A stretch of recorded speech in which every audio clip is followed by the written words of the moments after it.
Què és un bucle? En programació, els bucles són els blocs de codi o instruccions que repeteixen un cop rere l'altre. En el nostre dia a dia trobem bucles constantment, per exemple, quan fem una sèrie d'exercicis al gimnàs o quan fem voltes en un circuit. Alguns bucles s'executen sempre, els anomenats bucles infinits. Altres tenen algun esdeveniment que els atura, com el bucle comptador. A més, trobem d'altres que repeteixen fins que es compleix una condició. Com creem repeticions amb Arduino Blocks? Per crear repeticions en Arduino Blocks podem fer ús de 3 blocs.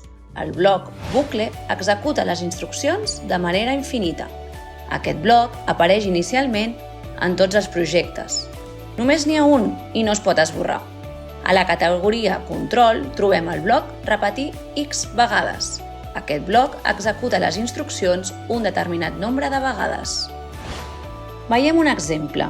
Dins del bloc Inicialitzar es col·loquen per ordre les accions. En aquest exemple, encendrem i apagarem de forma alternativa el petit LED de la placa. Per tant, afegirem els blocs Escriure Digital Pin 13 ON i Escriure Digital Pin 13 OFF de la categoria Entrada-Eixida. 13 és el pin de la placa Arduino que correspon al LED integrat a la placa.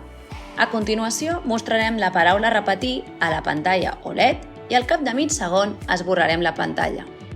Els blocs corresponents a la pantalla OLED es troben a la categoria Visualització.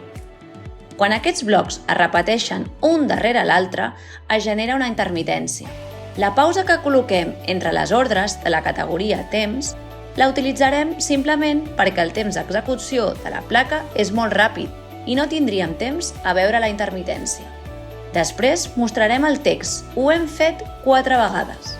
Fixeu-vos que afegim aquest bloc després de la repetició, a sota del bloc Repetir X vegades. D'aquesta manera, en sortir del bucle es mostrarà el text i acabarà el programa. El bucle Repetir mentre repeteix un grup d'instruccions mentre es compleixi una condició. Aquest bloc de codi també es troba dins la categoria Control.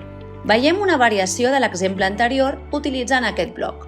El programa mostrarà la intermitència mentre el pulsador categoria Actuadors estigui premut.